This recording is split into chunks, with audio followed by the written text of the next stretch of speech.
We are very excited and grateful to have Carolyn Shenmen with us today. Kamila is co-president, Dean of Faculty, and Dean of Admissions of the University of Spiritual Healing and Sufism. She holds a doctorate in computer science and molecular biology and worked for 18 years at the National Institutes of Health in Bethesda, Maryland. She is a licensed practitioner of Oriental medicine and a former faculty member and clinic director of the Maryland Institute of Traditional Chinese Medicine. Kamila's search for true healing at the deepest levels led her to Sheikh Sidi Muhammad al-Jamal and the ancient spiritual healing practices of Sufism. Having found on the Sufi way the peace and healing that comes from opening the heart to God's love, Kamila is blessed to be able to share this path and its teachings with her students, community, and clients. Her teaching today is using your weaknesses to come closer to God. Kamila, welcome, and thank you for being with us today. Thank you, Abdullah. Assalamu alaikum, everyone. Thank you so much for joining us today. As usual, I'd like to begin with the Fatiha, and then we'll begin today's teaching. أعوذ بالله من الشيطان الرجيم بسم الله الرحمن الرحيم الحمد لله رب العالمين الرحمن الرحيم مالك يوم الدين إياك نعبد وإياك نستعين اهدنا الصراط المستقيم صراط الذين أنعمت عليهم غير المغضوب عليهم ولا الضالين آمين آمين آمين. So the topic of today's teaching is using our weaknesses to come closer to Allah. So we're going to be talking about mirrors today, but I thought if I said that, maybe nobody would show up. So I tried to make it sound a little more innocuous. But the topic of mirrors and using our faults to come closer to Allah is one of the most important and basic teachings of Sufism. It's part of learning how we can live from the heart in self-responsibility and in relationship and unity with others. It's how we can reach that state that our guide Sidi describes, where he tells us to be like the date tree. When someone throws a stone at us, we return a date. And it is also a teaching on how we can use our weaknesses and our faults to bring us in greater proximity with Allah. So I'd like to begin first by reading a story about Nasruddin. Mullah Nasruddin, or Nasruddin Hoja, as he is sometimes known, was a legendary folk hero of medieval times, probably from Turkestan in Central Asia, but is quite at home in Persian and Afghan cultures also. There are thousands of stories told about him, displaying his satire, his wit, and his wisdom. And the one I'm going to share with you today is from a collection by Sam Elcott. And it's titled The Mirror Image. Nasruddin went to a curio fancy shop for a mirror. "You can have any of them from that shelf," said the shopkeeper, showing a modest collection. "All of them are 10 dinars each." Now the mullah took them off one by one, watched his face in the mirrors, and finally began to leave the shop without buying any. "That will be 5 dinars, said the shopkeeper. "That is for looking at your face in the mirrors." Nasruddin quickly regained his composure. "But I didn't," he protested. "In fact, you owe me 5, as I could only see your face in the mirrors." As the men couldn't agree, the case reached the Qadi, the judge. "Look into all your mirrors and tell me which image do you see," ordered the judge to the shopkeeper. "My lord, it is all mine," conceded the trader. then the mullah was right, and you are fined for trying to sell mirrors that show only your face. So now that story is funny, but in fact, all of us look in mirrors and try to pass off what we see as someone else's face. So let's begin today's discussion by first looking at how we react to triggers. Now, I always like my classes to be interactive. So if you have a question, by all means, I'll stop from time to time, or I'll ask for input, and you're free to unmute yourself and then speak. Or if you're unable to do that, to send a chat to Abdullah, as he said, and he'll speak your question or response. But I'm going to begin with asking a few questions, and I'll stop from time to time during the teaching to see if there are any questions or responses or reactions that anyone would like to make. So my first question is, how do you normally react when you're triggered? And I'm going to stop here and see if anyone would like to share how it is that they respond when they're triggered. What is it that you typically do when you're triggered? So feel free just to unmute yourself and speak. If you're on a phone, hit *6 to unmute yourself, and just go ahead, you guys. I feel hornswoggled. Hornswoggled. What does that mean? So it means like I feel like I've been betrayed or trapped or fooled. Okay. And I usually feel angry and upset. Okay, good. So you feel that you've been trapped or fooled or tricked. Mm-hmm. So in that sense, you're blaming someone else for your reaction, yes? Right, yeah. Right. Anyone else?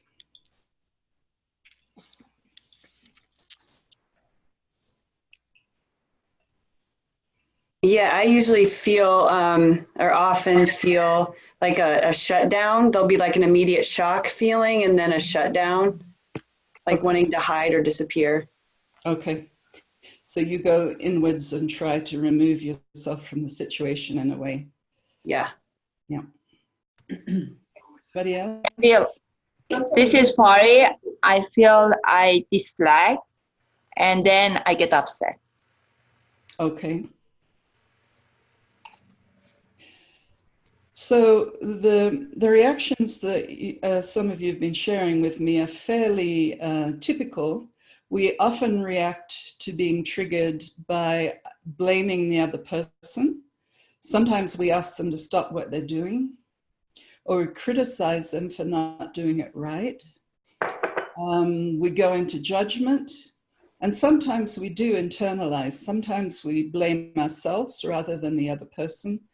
Or we internalize it, and we feel self-blame or even shame. I noticed about myself recently, which I think was really interesting thing for me to notice, is that when somebody's rude to me, I actually feel ashamed. It's very odd, but that is one of the reactions I have when somebody's rude to me. So the problem with all of these different responses that we have of either blaming someone else, projecting it onto someone else, or internalizing it and blaming ourselves, is that all of these responses cause separation and resentment between us and others, or between ourselves, between ourselves and our own heart, or between us and Allah, because I've certainly encountered instances where people's response to something very difficult that happened that triggered them was actually to blame Allah and to become angry with Allah. So what I'd like you to do actually is to think of some examples of things that trigger you and ask yourself, why it is that you're triggered. What are you feeling? Why have you been triggered by this person or event? And if you have pen and paper, just note that down for yourself. And if anyone would like to share any of their triggers with us, feel free. You're not obliged to share anything, of course, that's private or that you would be uncomfortable sharing. But if you are comfortable sharing, then just speak a few of the things that trigger you. I can start, for example, I get very triggered when somebody lies to me. And the type of feeling that I encounter is a feeling of disrespect, actually. A feeling that they don't respect me or care enough about me to tell me the truth. So that's my response when I'm triggered by a lie. Anybody like to share any of the things that you've noticed about yourself? Yeah, I had, can you hear me, Camilla? I can, yes. Yeah, this is Salam, Linda. I had an incident yesterday when I was moving out of my apartment, and I wanted to do some healing with a relationship, and I mentioned to the woman, and she said, I don't want to talk to you at all. And I felt so sad, because it was like I felt a wall had just been put up, and there was nothing, nothing I could do or say that would make any difference. Okay, thank you.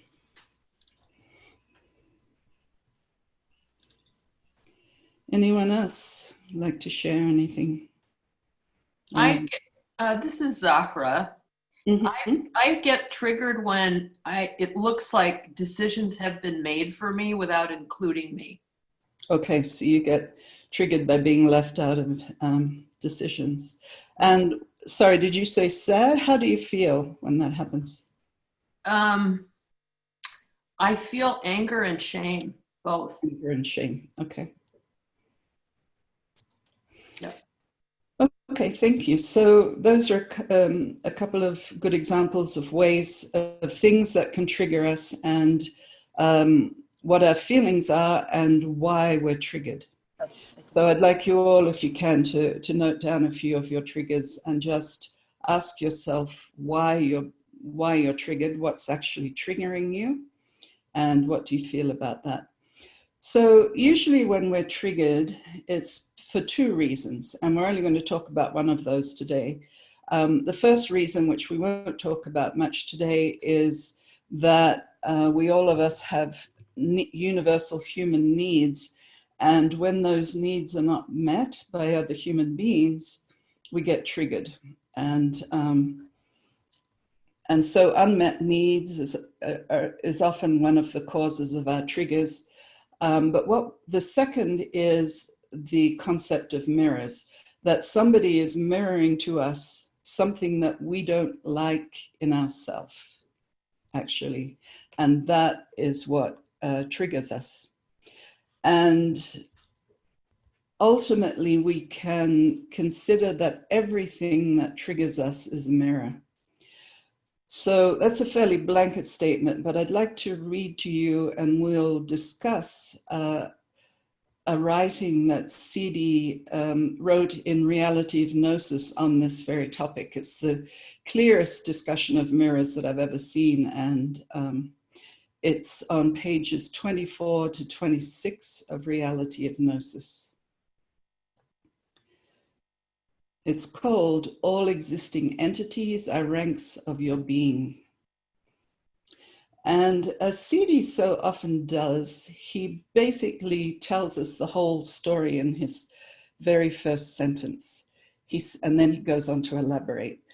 And C.D. says on page 24, in the very first sentence, all existing entities are ranks of your being related to you.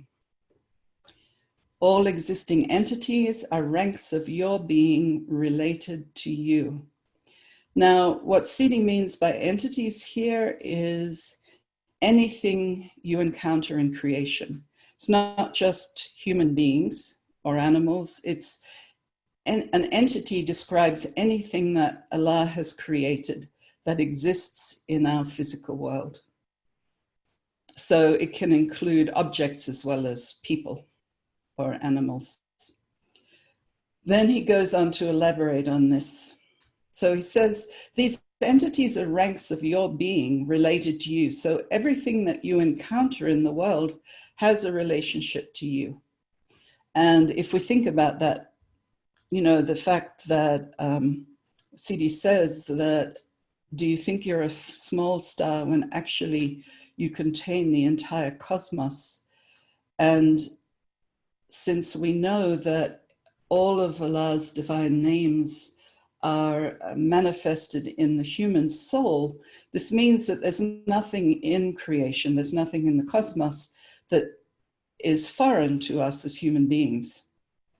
Because the cosmos, the creation, is a manifestation of Allah's divine names, and we carry all of those within us. So there is nothing that's foreign to us or really outside of us. But the way CD expresses it as follows, he says, nothing manifests to you except that which is you and from you. Nothing manifests to you except that which is you and from you. That's a fairly startling statement. What he's saying is that, in a sense, everything that we see in our reality is coming from ourselves. So when I look out into my world, what I see, what I hear, what I touch is coming from me. And in actual fact, I don't know if, were you to look out from where I'm sitting here today, were you to look outside, would you be encountering and seeing the same reality that I'm seeing? So he says, nothing manifests to you except that which is you and from you.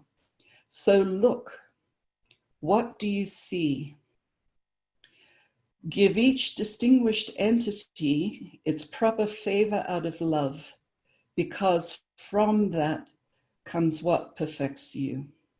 So understand. So he says to us in this first paragraph, everything has a relationship to you. Nothing that you encounter in your reality, or everything that you encounter in your reality, is you and is coming from you. And then he goes on to say, so give it love, because it's there to help perfect you. So understand. CD goes on to say, know, my beloved, that all existing entities in relation to you are ranks of existence within your being. So they're not just outside of us, they're inside our being. There is no existing entity that does not also have a trace in you. Each entity has meaning for you and is related to your reality. The realities of the ontological order that manifest to you do not manifest except by your reality, which is what you are. And then he sums up the situation. He says, the whole matter is yours. It is from you and for you. And I'm going to stop there to see if anyone has any questions or anything you'd like to discuss in regard to what CD has said.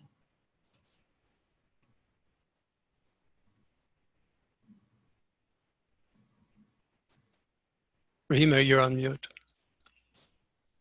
Actually, you're not on mute. Are you speaking?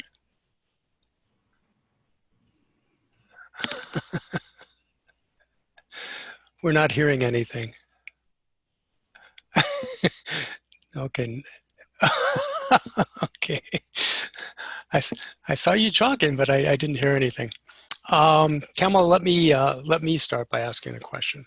Okay. And I suspect the answer to this will be different for every person, but I would be interested in your perspective on it. Okay. So given what you've just read and what CD said, as I look around the world, there's great contrast in the world today. On the one hand, there's incredible beauty But on the other hand, we see every day people being denigrated for the way they look, for their religion. We see stark uncivility amongst the leaders of not only our country, but other countries. We see climate change and the effects of it in dramatic negative effects on people in Australia today to a great degree, but in other parts of the world. So if all of this is from me and for me, how do I hold all of that at the same time? And how do I approach that? What's your answer to that question? So I would say how I would hold it first is not to make separation between myself and the people that are manifesting what's going on out there in the world. In other words, not to be in judgment of the people who are denigrating others or who are acting out evil in this world or acting out lack of care for our environment, creating lack of equality, creating war and hostility. The first thing for me to know is that all of those capacities are within me. The human being was created with the capacity for the utmost in good and the utmost in evil. And that is because we carry all of the Allah's divine names within us. And those divine names are names of beauty and names of majesty. And on top of giving us all of his or her divine names, in our soul, Allah gave us the burden of free will. And this means that we, along with the jinn, are the only two beings in creation, the only creatures in creation that have the choice to go towards the good or to go towards the evil. And so it's not for me to look at what's happening in the world and say, oh, those people are evil that are doing this, they're so wrong, you know, and set myself apart as being better than them. Because I know that within me, there is the capacity for the utmost in evil as well as the utmost in good. And so I have to make my choice as to which direction I want to move in. And then the second step would be to look at those things that I'm judging out there in the world and those people and ask myself, are there places in me where I carry this? So for example, you know, in denigrating other people, are there places in me where I've ever felt racism, where I've subtly looked down upon a person? Have I thought myself better than somebody? Have I been selfish and taken resources for myself rather than wanting to share them with other people? Because ultimately, from what Sidi's saying, if I'm experiencing this out there in my reality, then it's in me as well. And so ultimately what he's teaching us, which is what today's class is about, is that if I want to change what's out there, I need to look for those places inside myself that need changing and make the changes there. That's a hard walking. That's what I said. I didn't put mirrors in the name of the class. You know, when we show up. Because when I read the headlines, I mean, the default reaction, which is almost immediate, is judgment, sadness, sorrow, and just feeling, how can such an injustice exist in this world? And that's, and it's visceral. It's visceral. And so what's your guidance or what's your advice on, and all of us are experiencing this. We're all in a world that experiences, in my opinion, trauma on a daily basis. Yeah. So what do we do? Well, and we all think that we wouldn't do that in that situation. Right. Yes, we all think we're better than that, and that we're kinder and we're more honest and we're more just. But, actually, if I were to look at every action and every thought that I have every day, it's a very humbling experience. If I were to, I can aspire to being better than that. But the truth of the matter is that, for example, there was a time in my life when I fantasized about killing someone. And, the situation was extreme. I was being abused and being hurt. But I fantasized about killing that person. And so, I didn't act on it, alhamdulillah. But I can't say that in my imagination I wasn't a murderer. I was. And I have a daughter who's a lawyer, actually, and she feels very strongly about capital punishment. And when she was a student, she was visiting people on death row in Texas and interviewing them as part of her legal studies. And I remember she came back one day and said to me, Mom, these people are not evil people. They're just people who found themselves in horrible situations and made really bad decisions. And I think that's the truth. All of us can find ourselves in a situation where we would act in the wrong way. And, we aspire to be better than that. And that's what we work towards as Sufis.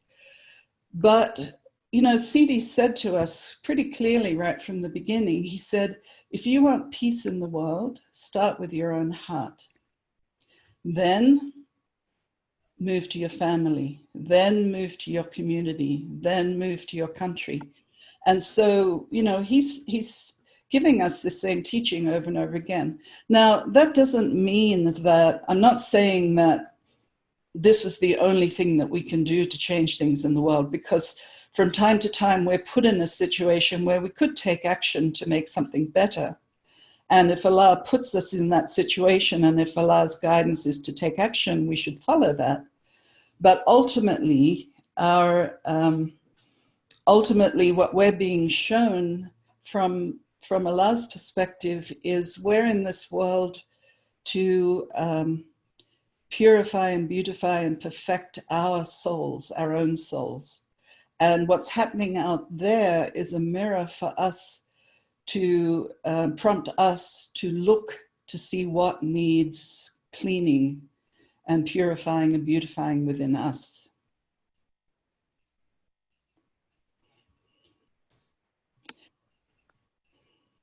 Thank you. You're welcome. Any other comments or questions from anyone? It's Zahra again. Yes, Sarah. So one of the things I get from what you're saying is that we can be misdirected even in praying for those misdirected people if we're not looking at ourselves.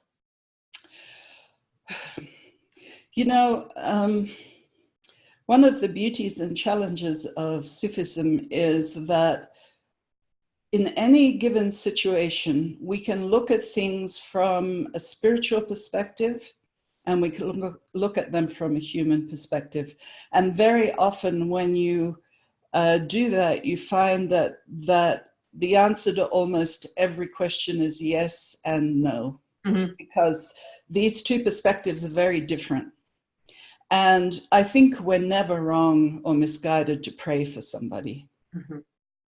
So I would say pray for the person that you're praying for and look to see what within yourself is related to this and could use work. Yeah. Thank you. You're welcome. Anyone else? I had a question about mirrors being, whether they're always necessarily direct or if sometimes they're indirect mirrors. Like I had an example where I was very triggered over the holidays with my time being wasted by certain people. Like I felt like my time wasn't being respected. And when I sat with the mirror perspective, I got even more like the direct mirror perspective, I got even more triggered because I thought, I think I'm respectful of others' time. And then it came to me that I'm actually not respectful of my own time. So they're mirroring, I felt like they were mirroring to me my lack of respect for my own time, not necessarily other people's time. Is that? Yeah, absolutely. Actually, Cede goes on to talk about this. So let me just read a little bit further, and then I'll stop again and we'll talk about exactly this point. Okay. So let's move on to the next paragraph. Cede says, "Know, my beloved, that all existing entities in relation to you are ranks of existence within your being." Oh, sorry, I've read that paragraph. We got down to the bottom line here. "The whole matter is yours. It is from you and for you. From this station, whoever sees good, let him praise Allah. But if he sees otherwise, let him only blame himself. Look, what do you see? If you see a shortcoming in one of the ranks of the ontological order, then know that it is your own shortcoming manifesting to you through the rank of that entity. If you see a rank as totally deficient, in other words, if you see someone as totally deficient, then know that you are totally deficient." But this is the bit I wanted to get to. But Cede says, "But shortcomings are of many types, because each color has many colors associated with it. However, it all resembles you. So if you dislike a shortcoming in one rank, then work to remove this shortcoming from yourself and you will not see its trace. And if you imagine that all these shortcomings are in others and not in yourself, then know that you are drowned in the depth of inadequacy." First time I ever read that, I was like, oh my God, Cede's really blunt. But let's go back to where he says, shortcomings are of many types because each color has many colors associated with it. So what Cede's saying here is that it isn't always a direct mirror. It's showing you something about yourself. It's mirroring something to you for you to know about yourself and to look at and to clean if necessary. But it's not necessarily one-to-one. So it doesn't mean that if you're horrified by someone else's action, that you make the exact same action, but it means there's something in relation to that for you to know. So it could be exactly as you said. I think, was that Sanam? It sounded like Sanam, sounded like Sanam's voice. So yes, it may well be that you are not respecting your own time. But you did take the first step of looking for the direct mirror. Is there a place in me where I don't respect the time of others? And, you should look in detail at that. Do I show up for things late? Do I leave early? Do I say I'm coming to something and then I don't? Or I change my mind at the last minute? So, we look at all of the different aspects around what it is that we're triggered by. And then if you don't see anything of, in that form of directness, then, you can begin to look at, what other flavors of this are there. And lack of respect for your own time could be one of them. But we need to be careful, in that instance, you would want to be careful to make sure it's not just a cop-out of, that there isn't something else there for you to look at. So, and there are extreme examples of this. I often get the question when teaching this topic, well, what about the instance where one spouse is abusing, a spouse is abusing another, their spouse, a husband or a wife are abusing each other. What's the mirror for the spouse that's being abused? And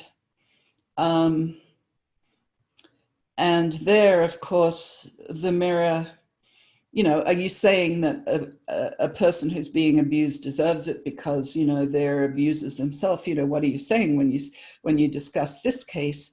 And of course, one of the teachings for a spouse who's being abused may well be that they don't feel worthy of love and respect, and so they're putting up with abuse because of lack of self-worth, or because they're afraid, or they're afraid to leave their spouse because they don't know how they'd support themselves if they left the spouse. There are many reasons why someone who's being abused stays with an abuser, even in extreme situations. And so you would want to look at that situation and see what there is to be learned from it. So, you know, in my example of being lied to, when I spoke about what triggered me, when I looked at this, you know, I consider myself an honest person, but when I went and actually looked for the mirror, I found that while I didn't tell direct lies, and in this instance, it was my first husband used to lie to me and actually had taught my children to lie to me as well, which upset me as well. But when I actually went and looked for the, you know, is there any place in me where I'm dishonest? What I found was there are times, not when I often would tell an outright lie, but there would be places where I might shade the truth a little bit, just so as to avoid anger, to avoid somebody being angry with me. That, you know, or if I didn't want the situation to become unpleasant, you know, there were places where I would just sort of fudge the truth a little bit here and there, just to avoid an unpleasant situation. And the interesting thing is that when I worked on this years later, because this was happening when I was young, but when I became a Sufi, my children were already grown. And one of my children in particular was an excellent liar. She used to lie to me when she was 4 years old. She'd look at me with these big gray eyes, completely innocent, and tell me a bold-faced lie. But this daughter, years later, came to me one day. She was an adult by this stage, and she also suffered from addiction and a mental health disorder. And she told me a lot of lies over her life. And she just walked up to me one day out of the blue and said to me, you know, Mom, I've decided that from now on, I'm not going to lie to you anymore. I'm just going to tell you the truth, whether you like it or not. And as far as I know, since then, she's done that. And this is one of the outcomes when we change our inner reality, when we change ourselves, the outside changes. And this is what CD's teaching us with this mirror teaching. So that's why CD says, if you dislike a shortcoming in one rank, then work to remove the shortcoming from yourself and you will not see its trace. Now, what he means by this is there are several things that could happen. So remember this, you know, we're looking at something because it triggers us. So if we find the place that's being mirrored within us, and we do tauba, which is how we work with it to wash it from our own being, then CD says, if you work to remove the shortcoming from yourself, you will not see its trace. Now, what does not seeing its trace mean? It can mean one of three things that I can think of. It can mean that, first of all, your outer changes and you no longer have people lying to you, for example. That was the example I just gave. My daughter said, I'm not going to lie to you anymore. And she stopped. So that's one way that the trace can disappear. A second way that a trace could disappear in, for example, an abusive marriage is that the abusing spouse may stop abusing, which is similar to the first example I just gave, where the action stops. Or the spouse that's being abused may leave the relationship. So the person that they left, the spouse they left, hasn't changed their behavior, but they're no longer seeing abuse in the abused spouse is no longer seeing abuse in their life because they've left the relationship. The third way that these things can disappear from our experience may be that we're simply no longer triggered by them. So, for example, if we use a smaller, a less extreme example for this, if you have a spouse who irritates you, or a child who irritates you, or a friend who irritates you because they're doing something annoying, perhaps they like the temperature a couple of degrees higher or lower than you do, or you're a neatnik and they're messy. If you change your inner experience of this, it may be that the thing that annoyed you and triggered you stops triggering you. So in that sense, it also disappears from your experience because it's no longer a trigger. And when they do it, you don't notice anymore because you're not triggered by it. So that's the third way that, that the traces of these shortcomings can disappear from your experience. Any questions, comments? Can you hear me, Pat? Yes, I can. Yay! Okay, I figured out what I'd done wrong. It was my fault. So this is Rahima. Oh, so hi, I've been sitting here with the climate change issue right in my face and trying to look at that. And it has struck me that one of the reasons that we are so mad at everyone else, we meaning boomers, okay? I'm the generation that grew up in the 50s and 60s and 70s and owned a 4-wheel drive pickup truck that ate gas like crazy and, you know, did a whole lot of things that I gave my share of carbon to the atmosphere. And I'm sort of wondering if we partly have, especially as we're older, we have so much guilt about all that we've contributed. So that we point to those who we think see as more responsible. Well, it's really takes the oil companies to deal with it, or it's those top level politicians. But as we can walk our own guilt and feel less triggered, then what I see happening is I can take more steps, even though they're small, to do what I can, because they don't have so much fire around them for me. Exactly. So that, you know, so maybe that's a step in that direction. Guilt is not a helpful emotion because it keeps us stuck where we are. And, you know, this is another whole teaching from Siddhi about the fallibility of human beings and being able to forgive ourselves as well as others, you know, because we're looking here at the holy mistake. There's none of us that have not made so many mistakes in our lives as parents, as children, as human beings, that if we were to actually face all of them with our human judgment and really look at them, then, you know, we collapse into guilt and self-blame. So actually, thank you for bringing this up, because this is a very important part of this teaching, that when we look for the mirror and we look to see where these shortcomings exist within us, it's very important that we look at them with Allah's divine judgment, not with our human judgment, because we need to face ourselves with honesty, but we also need to face ourselves with mercy and compassion. Doesn't mean we don't need to do the work to change, but we don't want to put ourselves in a situation of such harsh self-judgment that we can, you know, we just go into collapse and actually nothing changes then. We're just stuck where we are, except we feel worse, which is not really very helpful. So it's important that when we judge ourselves, when we look in the mirror and look at ourselves, that we remember that Allah created us human beings to make mistakes and to be able to face our mistakes with mercy, and then just set our intention. Alhamdulillah, this is how I am, this is what I've done, these are the mistakes I've made, these are the shortcomings I have. Alhamdulillah that I've seen them, because now I've seen them, I can do something about them, I can change them.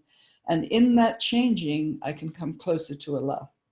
Because that's what Sidi said to us back in this earlier paragraph, right at the beginning. He said, give each distinguished entity its proper favor out of love, because from that comes what perfects you.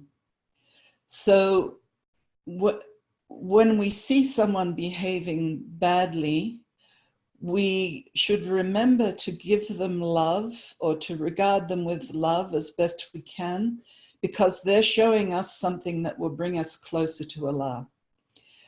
And when we find these shortcomings within ourselves, we can be grateful to them and give them love and compassion, because these are our doorways to coming closer to Allah.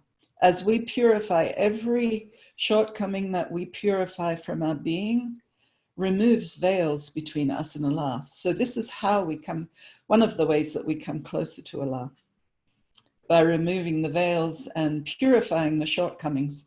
This brings us closer to completing our being. And Sidi has told us here that there are ways that we can know how we're doing, because he says it quite clearly, that if you see a shortcoming in one of the ranks of the ontological order, in other words, outside of you, then know that it's your shortcoming manifesting to you. So alhamdulillah, that's one way that you can tell how you're doing. How many shortcomings are you seeing? And when you see them, do you purify them? And then he says, on the other hand, if you see completion or perfection of an ontological rank, then you are perfect in that level, and your perfection is in accordance with the power of your witnessing. Because the more you are able to witness that perfection, the more you arrive at your own perfection. And if you see perfection in all the levels of the ontological order, then you have attained perfection in all your aspects. The perfect ones see only perfection in the whole of existence. So understand. So that's one way to know how we're doing. How many things do I see out there that I don't like, that I criticize, that I judge?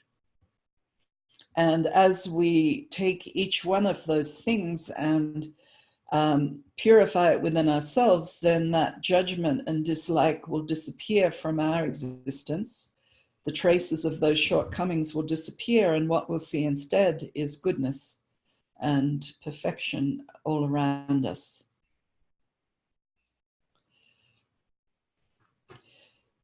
Then Sidi goes on to say it's not only effective to see a defect or a deficiency and to disregard it, it's also important to see that the defect or the deficiency is not the true origin. In this way, you will be able to honor everything and to be honored by it in the same manner in which the perfect master, Prophet Muhammad alayhi salatu salam, and the purified members of his household were. They never focused on that which was shameful, but remained in a station of deep courtesy, disciplining themselves by following and simultaneously perfecting their qualities until they had arrived at perfection and at witnessing the absolute perfection. So Sidi's saying, know that whatever you're seeing out there is coming to you from Allah. This is sent to you by Allah to show you something and to teach you something about yourself so that you can come closer to your completion and perfection. So we're getting close to the end of our time. So what I'd like to do is just run through the steps with you of how to use mirrors to help you come closer to Allah, how to come closer to your perfection. And the first step we already talked about. Notice that you are triggered and reacting to something. Step number 2 is find out exactly what it is about the person's behavior or the situation that is triggering you. It's important to really take this step of contemplating exactly what am I triggered about, because this will help you find more accurately within yourself what you need to work on. So find exactly what it is about the person's behavior or the situations that's triggering you. When you found that, look for the mirror. How does this characteristic or behavior show up in you? And please note that a mirror does not have to be an identical event or behavior. Look for a similar flavor. Do Tauba. So take what you've discovered about yourself that needs some purification or some washing. Do Tauba to purify what you've discovered. And I had this note here, do not go into self-blame or shame about this. Remember, he who knows himself knows his Lord. And the words himself there is nafs. He who knows his nafs knows his Lord. Every time we learn something about ourselves that needs washing and we purify it, we clear a veil between us and Allah, and between us, a block between us and our own completion. And then finally, when you've completed these steps, look and see what's changed in your outer world, so you can get a sense of whether what you did was effective. Are you still triggered when you encounter this behavior in someone? Are you still encountering this behavior at all? Or has it stopped showing up in your life in one way or another? But, really look to see what's changed out there in your world as a result of the changes that you made within yourself. And these are ultimately the steps of using mirrors to bring us closer to Allah, using our own weaknesses and faults to bring us closer to Allah and closer to our own completion, inshallah. So any questions, comments?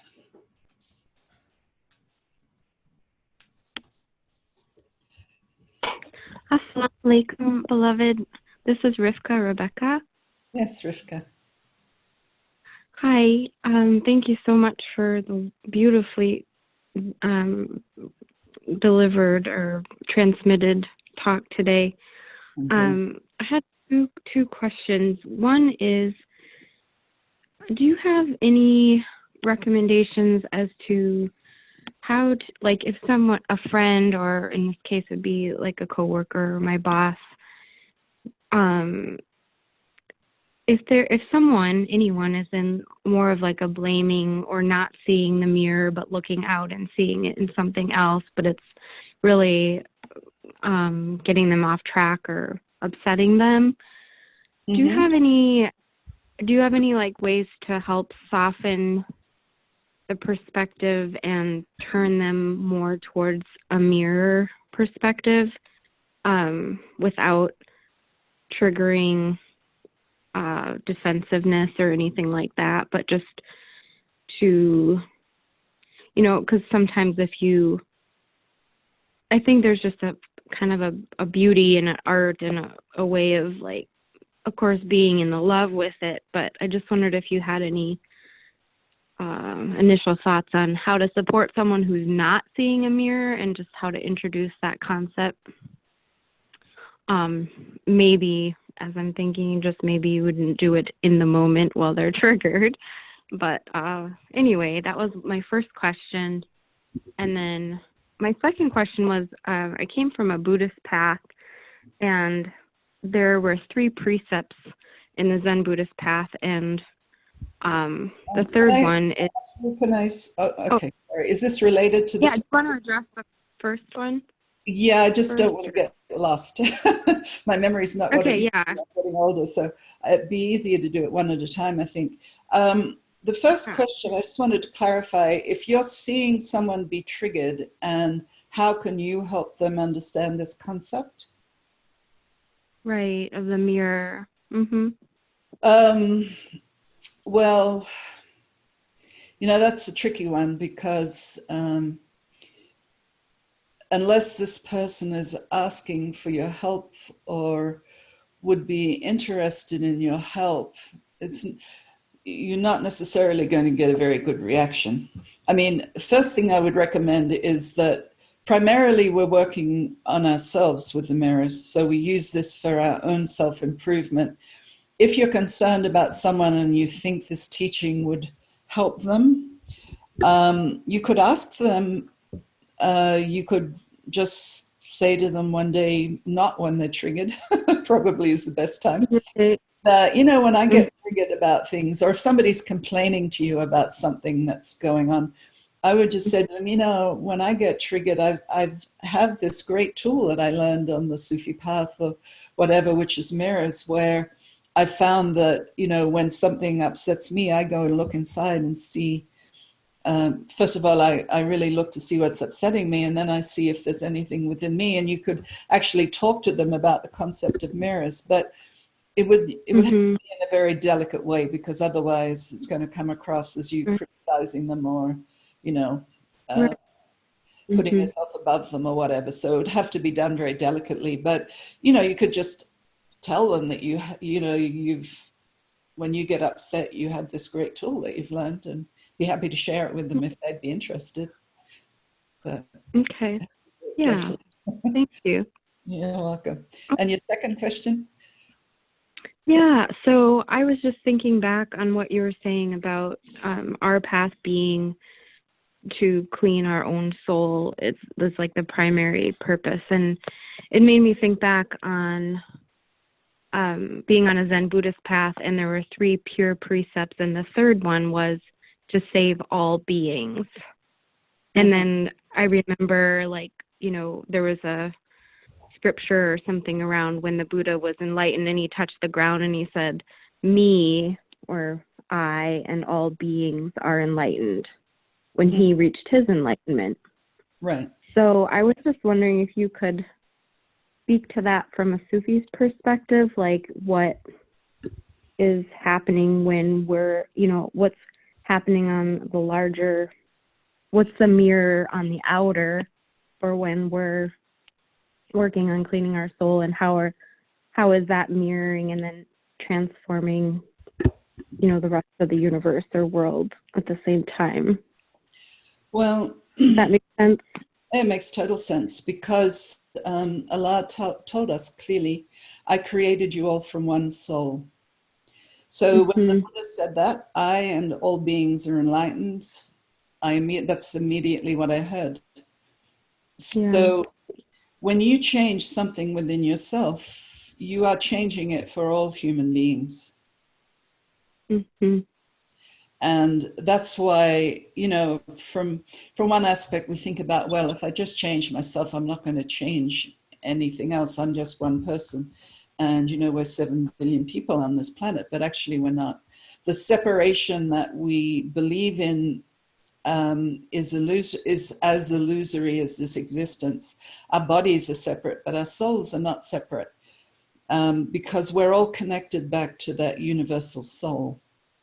And this is the reason, for example, I believe that we can do healings from a distance, because our souls are connected through that universal soul. So time and space doesn't actually exist at the soul level, and it's not really relevant. So when I perfect my soul, I'm perfecting, you know, I'm affecting the soul of the universe, that universal soul that we're all connected to and that we all were created from.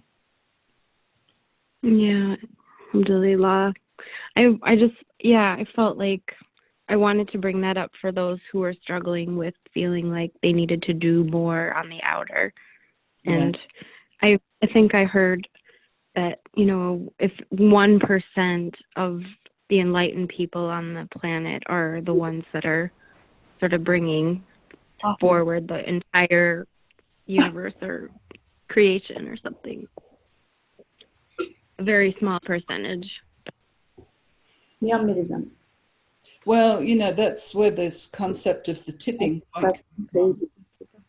Sorry, I'm breaking up a bit. I think I missed that. But this is where the concept of the tipping point comes from, that if enough things change, you know, and this has been observed, and I don't have the exact examples at my fingertips, but it has been observed that, you know, when a certain number of people begin to do something, that this then spreads throughout the whole of humankind when a certain tipping point is reached. And I think that's because enough of the individual souls have changed their behavior, and then that change spreads to all of humanity. Thank you so much, beloved. You're welcome. Yes, good evening. Salam alaikum. Alaikum assalam. This is Farah, and I really appreciate all the important things you brought to our attention. It's just that I'm having a little trouble understanding what you mentioned about reaching the absolute perfection. Okay, in my mind, if one reaches that level of perfection, then my question in my mind is whether that person is going to see the world as a perfect place when the world is still imperfect. Is it that person's perception that is distorted? Or is it that as the result of what you just shared with this lady before me, that because we are from one soul, we have reached the point that by changing ourselves, we have actually changed the world to the point that it has become fully, absolutely perfect? No. But what I'm saying is that when we become perfect, we see the truth that creation is in a state of perfection now. It's always been in a state of perfection. Allah brought creation into manifestation as a manifestation of Allah. So what is actually manifesting here are the divine names of Allah. That's all that is in existence in creation. Sidi said to us, I placed my attributes, my qualities in the ground of creation. So ultimately, what seems very real to us is actually from the spiritual truth, manifestation and actions of Allah's divine names, Allah's qualities. And we experience this being part of that creation as something real. But, you know, creation does not just consist of this physical world. There are the unseen worlds as well that make up part of creation. And Allah is perfect, and Allah's creation as a manifestation of Allah's divine names is also in perfection. The problem for us as human beings in this physical world are that we only see a tiny little bit of the world at a time, and we judge it with our human judgment. When you reach completion to the station of Insan al-Kamil, which is station 7 of the Sufi way, you now have, there are no longer any veils between you and the truth. And you, at this station, are a Gnostic who is able to see what Allah is making and is able to see that the whole of creation is and has always been and will always be in a state of perfection. Thank you. This is exactly what my notion was to begin with, but I was kind of confused. I wasn't sure whether I had it right in my head or not, and you just clarified it. Thank you. But so this means that although the world at this part of my life looks a little, we look at it the way it is. As you said, it's just a section of my life on this earth is so limited that what I see, I think it's my reality. But in other words, when you hear people complaining about why is this happening, why is that happening, why there's so much injustice, I always thought everything that God has given us is perfect as it is. It's just my interpretation of it that it's maybe distorted. Am I correct? Am I close to what you were saying? Yes, because we are veiled, and because we're veiled, our perception and understanding of what is actually happening is veiled also. So we judge everything from the station that we're in, essentially. And, you know, for example, Salima Adelstein told me a story once where she was in Jerusalem with Sidi, our guide, and Sidi had built an orphanage. And this was his first orphanage before the most recent one that he had. And right when he finished building the orphanage, the Israeli authorities came and bulldozed it. And Salima and Sidi were standing there watching this happen. And Salima was crying, and she just turned to Sidi and said, you know, Sidi, how can you stand there and be so calm? Why aren't you upset? And Sidi just said to her, if you could see what I see, Salima, you would feel differently. So he was in, you know, he was in such a high station that he could see what Allah was making, and he was not confused by the outer, you know, by what he was seeing as a human being, because his vision now was unveiled and his knowledge was Gnostic knowledge coming directly from Allah.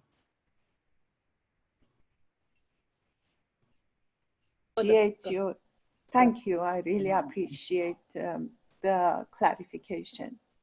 Yeah. So Abdullah, we're 12 minutes over. We are at time. Or would you like to close now? Yes. I want to thank you for a beautiful teaching, and I think entirely appropriate for all of us as we enter this new year and new decade. And it's been wonderful to share this with you and all the beloved. So thank you very much, Kamila. Oh, my pleasure. Alhamdulillah. Thank you all for sharing your afternoon with me.